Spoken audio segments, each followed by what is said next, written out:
Je lis au nom de Jésus. Or, la foi, c'est une ferme assurance des choses qu'on espère, une démonstration de celles qu'on ne voit pas. Pour l'avoir possédée, les anciens ont obtenu un témoignage favorable.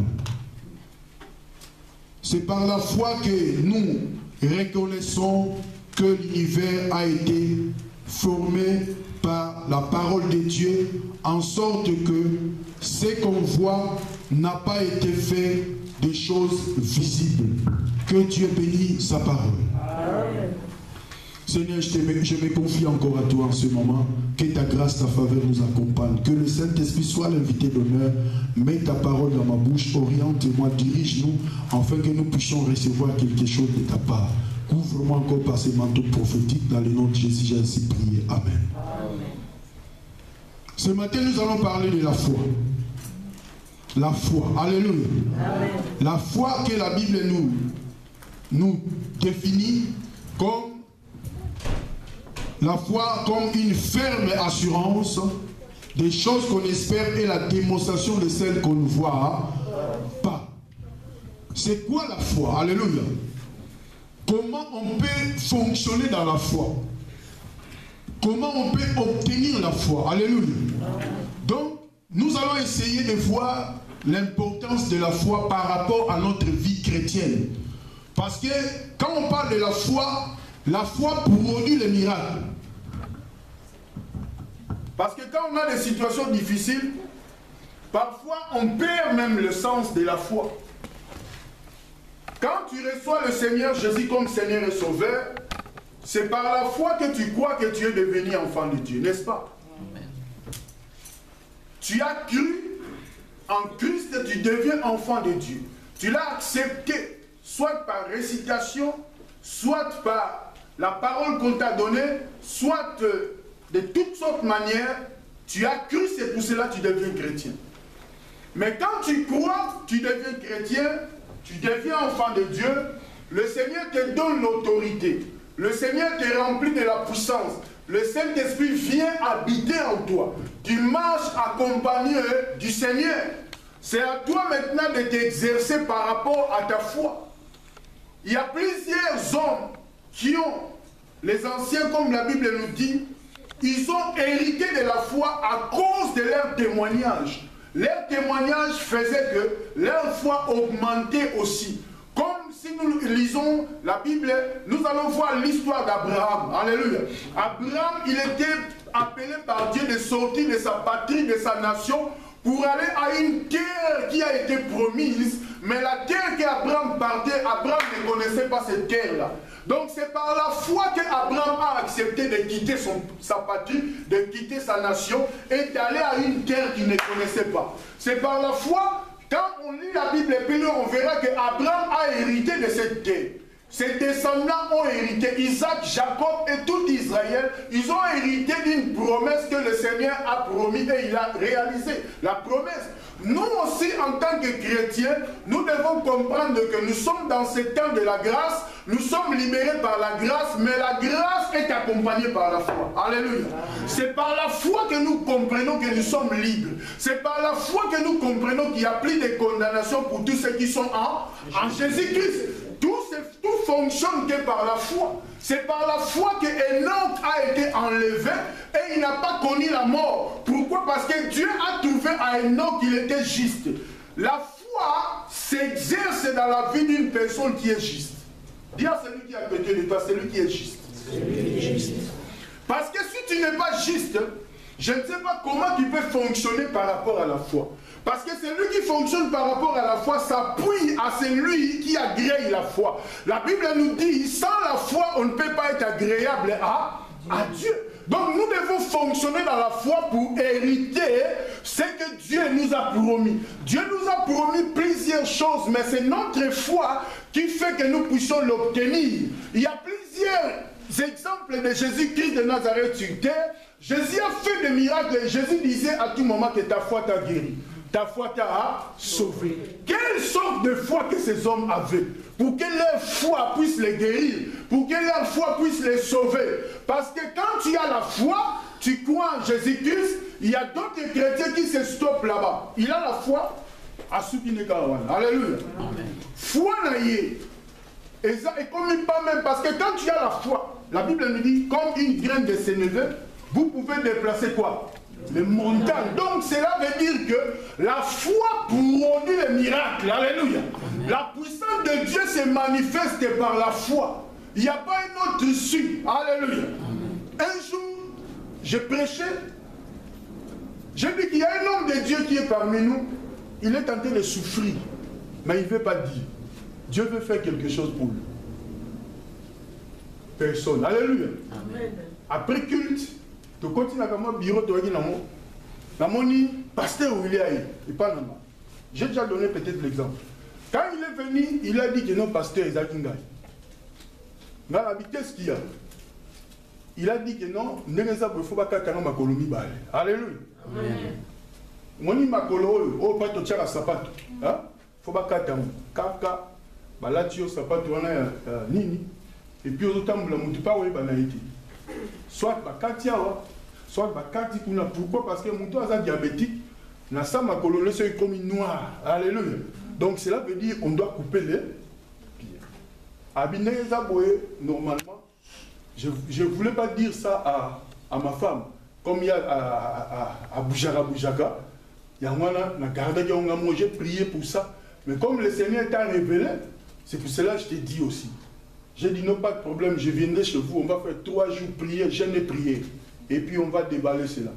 Je suis parti chez lui, comme je savais que c'est un homme de foi. Alléluia. Amen. Vous savez qu'un homme de foi t'appelle, c'est comme s'il y a déjà la solution. Moi-même, je partais avec la foi, je croyais déjà que je pars chez un homme de foi.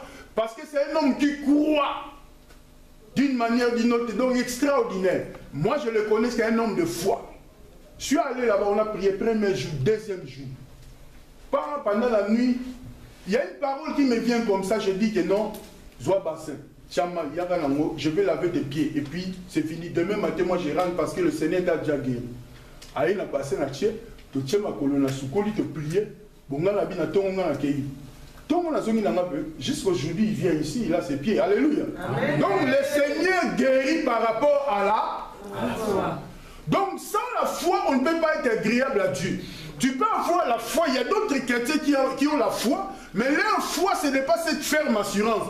Quand il y a la tempête qui vient, alléluia, il change la foi, il devient incrédule, pardon. Donc il ne peut plus supporter ce qu'il voit, il croit que Dieu n'agit pas. Dieu agit toujours par rapport à notre foi. Le miracle s'opère par rapport à notre foi. C'est comme si je suis malade, on te dit comment ça va. Je dis ça va bien. Alléluia. Tellement que je dis ça va bien, ma santé aussi va changer et comme un malade. Alléluia.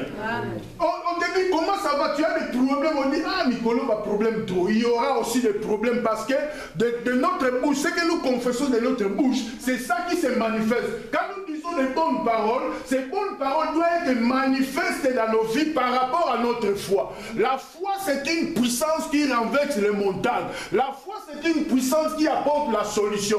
Quand nous croyons que c'est Jésus, celle qui peut apporter la solution, nous croyons à sa présence parce que nous, dans notre époque ici, de la grâce, nous devons savoir que nous marchons avec Jésus-Christ de Nazareth. Quand tu parles, même s'il n'y a personne, mets seulement ta foi que le Seigneur t'écoute. Le Seigneur est là parce qu'il a dit, je serai avec vous jusqu'à la fin du monde. Comme il est là, comme tu as la foi, tu lui parles de ta situation, de tes problèmes. Tu dis, Seigneur, ma situation, moi je te le confie. Tu lui parles et il va apporter la solution. Quand tu confies la situation au Seigneur, c'est comme si tu dis à quelqu'un, tu es guéri. Alléluia. Toi tu pars, mais tu fais 5 km. Toi-même qui avais déclaré que tu es guéri, tu commences maintenant à dire que est-ce que alléluia. Amen. Tu sors de ta foi. Tu changes la situation. Parce que le Seigneur veut opérer dans la foi. Le Seigneur veut restaurer dans la foi. Le Seigneur veut rétablir des choses par la foi. quand tu mets seulement le désespoir, quand tu dis que c'est fini, les choses ne pourront plus changer. Mais quand tu marches dans la foi, tu pries, tu crois à ce que tu déclares, même sur tes enfants, sur ta famille, sur ta situation, sur toutes tes choses. Quand tu pries, tu crois et c'est ça qui va se réaliser. Il y a les gens qui ont les dons de la foi. Alléluia. Quand ils croient, ils croient. C'est comme quelqu'un qui a les dons de miracle. Celui qui a les dons de miracle, il prie pour quelqu'un, la guérison est là. Pourquoi? C'est un don que Dieu a mis en lui. Alléluia. Donc c'est lui qui a cette foi, qui peut déplacer les montagnes. Quand il croit à quelque chose, quand il proclame quelque chose, la chose là va se réaliser. Pourquoi? Parce que cet homme ou cette femme a cette ferme assurance que la chose s'accomplira par rapport à la foi, par rapport à cette définition qu'il a compris. Alléluia. Donc nous en tant que chrétiens, nous devons comprendre que sans la foi, il est impossible de lui être agréable. Alléluia. Amen. Donc nous devons marcher par rapport à la foi. Même si les choses ne marchent pas. Ce que toi tu vois, ce n'est pas ce que le Seigneur voit. Alléluia. Quand tu marches avec le Seigneur, tu mets seulement ta foi en lui. Même s'il y a la peste, même s'il y a la maladie, même si on proclame des choses. Alléluia. Toi qui es un chrétien, sache que tu es couvert par sa grâce. La grâce est accompagnée par la foi. Tu ne peux pas mais tu as le ngolou, mais tu n'as pas la foi. Tu as la grâce parce que sans la foi, il n'y a pas la grâce. Nous devons d'abord croire pour être libre. Parce que quand on ne croit pas, on est condamné. Quand on ne croit pas, on est sous la malédiction. Quand on ne croit pas, comment le Seigneur peut apporter quelque chose? Parce qu'on n'est pas agréable à lui. Nous devons marcher par rapport à notre foi. Nous allons croire que non, je réussirai. Je vais percer, je vais avancer, je vais percevoir, je vais aller plus loin. Je vais percer avec la grâce de Dieu parce que je crois en Jésus. Cette maladie ne peut pas résister dans mon corps à cause de Jésus-Christ. Alléluia. La situation peut changer. Alléluia. Le malheur peut devenir bonheur parce qu'on a la foi. Quand tu crois, alléluia, Abraham, malgré que Dieu a proclamé, Dieu l'a appelé, il est passé, la foi aussi nous fait passer aux épreuves. Alléluia. Il y a d'autres personnes, ils croient seulement, il peut crier Jésus, mais il n'a pas la foi en Jésus. Or, il y a plusieurs personnes qui marchent, soi-disant par la foi, mais qui marchent selon la sagesse de l'homme, selon la sagesse humaine, pas la sagesse de Dieu. Alléluia. Mais cette foi nous rend plus fort, comme Paul a dit, nous allons le lire, 1 Corinthiens 2, 4, je crois. 1 Corinthiens 2, 4. Si tu trouves avant moi, tu fais la lecture. 1 Corinthiens 2, à partir du verset 4. Je lis au nom de Jésus. Paul dit, ma parole et ma prédication ne reposent pas sur les discours persuasifs de la sagesse, mais sur une démonstration d'esprit et de puissance. Alléluia. Afin que votre foi soit fondée non sur la sagesse des hommes. Alléluia. Donc notre foi ne peut pas être fondée sur la sagesse des hommes. Les hommes sont des bons conseillers. Alléluia. Les hommes sont des bons conseillers, mais leur conseil peut réussir ou pas. Mais quand nous marchons selon la sagesse de Dieu, selon la parole de Dieu, il y a l'issue pour trouver une solution quand il y a une situation. Alléluia. Parce que Paul a compris cela, il a dit que, afin que votre foi soit fondée non sur la sagesse des hommes, mais sur la puissance de Dieu. Notre foi est fondée sur la puissance de Dieu. Quand nous croyons et que nous avons la foi, cette foi nous rend puissants. Cette foi peut changer des situations. Cette foi peut nous donner des résultats positifs. Cette foi est infaillible. Alléluia. Nous ne pouvons pas marcher en disant que nous sommes des chrétiens, mais tu parles parce qu'il y a la foi de la bouche et il y a la foi qui est intérieure. Alléluia. Quand devant une situation, je sais que ça va changer. Devant un mur, moi je sais que je vais passer. Même s'il y a quoi, moi je vais passer parce que j'ai la foi. Alléluia. Amen. Par la foi, alléluia, tu peux être libéré d'une situation. Surtout quand on est en prison. Alléluia. Quand on en prison, il y a plusieurs qui perdent même la foi. Quand on est en prison, moi, quand on m'a arrêté, j'étais en prison, ça fait déjà plus de 20 ans, si c'est combien là. Quand on m'a arrêté en prison, là-bas, quand quelqu'un veut aller dans la détention provisoire, moi je lui dis que, comme là, j'étais devenu comme un prédicateur, je prêchais la parole. Vous savez, quand tu as cette grâce, la place aux alliés, nous avons apporté ton espoir. Alléluia. Le jour où ça sera ton tour, tout le monde va te regarder, parce qu'il n'y a personne qui va te porter l'espoir. Quand les gens, quelqu'un veut aller au tribunal, moi je lui dis qu'au nom de Jésus, tu vas être libéré aujourd'hui. Et la personne part et vient, il tue, il est libéré. À chaque fois quand les gens partaient, moi j'ai proclamé la libération et les gens étaient libérés. Les gens venaient dans la joie. Mais un jour, c'était aussi moi qui devais passer devant la barre. Alléluia. Et les gens maintenant savaient que non, là on m'appelait pasteur, je n'étais pas pasteur. J'en avais même pas la connaissance. Là en prison, j'ai lu la Bible du début à la fin, même 3 fois, parce que tu n'as rien à faire, tu fais la lecture. Alléluia. En faisant la lecture de la parole de Dieu, comme la Bible et la parole, c'est une puissance pour le salut de quiconque croit, directement, je suis devenu prédicateur sans le savoir, parce que j'avais lu la Bible du début à la fin, je réfère encore, je vois des choses extraordinaires, et je commence à proclamer aux gens. Le jour où c'était mon tour pour aller, les gens disent, ah, le pasteur aujourd'hui, c'est le pasteur d'or. Le pasteur, on croit qu'il va être libre. Il va être libre. Les gens parlaient. Ah, moi, je suis allé, arrivé là-bas, j'avais la foi. Je me disais que je vais être libéré. Je vais être libéré. Je vais être libéré. Je vais être libéré. Devant le juge dit que, monsieur, tu es condamné à 4 ans de prison. Ferme. Alléluia. Plus 5 ans de sursis. L'avocat qu'on m'a donné là, c'est un avocat qui était fort. L'avocat me dit que, il me fait, calme-toi, on va faire l'appel. Je voulais écouter sa voix. Alléluia. La sagesse des hommes. Devant le juge, tu ne peux pas te lever pour crier. Est-ce que vous comprenez ça? Moi, je me suis élevé, j'ai crié. J'ai tapé même la table. Pas. J'ai dit non, ça c'est pas vrai. Ce que vous dites là, non, moi je dois être libre aujourd'hui. Parce que la chose que vous dites là, moi je ne connais pas ça. Moi j'ai travaillé, j'ai essayé d'expliquer les choses. Le juge qui avait déjà donné sa pronostic, il a dit que non, à un moment, Mousse House, Tobi Malibanda, il nous dit Tobi Malibanda après Tozo Malsus. Le juge nous dit sortez, donnez-nous au moins 20 minutes, on va essayer de revoir un peu notre décision. J'ai essayé de parler un peu l'allemand que je connaissais, j'ai essayé d'expliquer, malgré tout l'allemand était mais ils m'ont compris.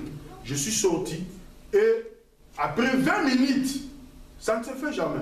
Moi j'avais la foi, quand je suis sorti, j'ai dit que non, je dois être libre. Je dois être libre. Je suis retourné et puis on me dit que non, monsieur, tu es libre, mais on va te refouler au Congo. Moi j'ai dit, vous d'abord, c'est bien. Pas de problème, je préfère retourner au Congo que de rester ici 4 ans, alléluia, en prison. Et je suis rentré libre, on m'a transféré pour aller au Congo, alléluia. Donc pourquoi? Parce que la foi, quand tu as la foi peut changer de situation. La foi, devant la foi, il n'y a même pas d'autorité. Devant la foi, il n'y a personne qui peut résister. Mais pas n'importe quelle foi, la foi en Jésus-Christ de Nazareth, ça peut tout changer. Alléluia.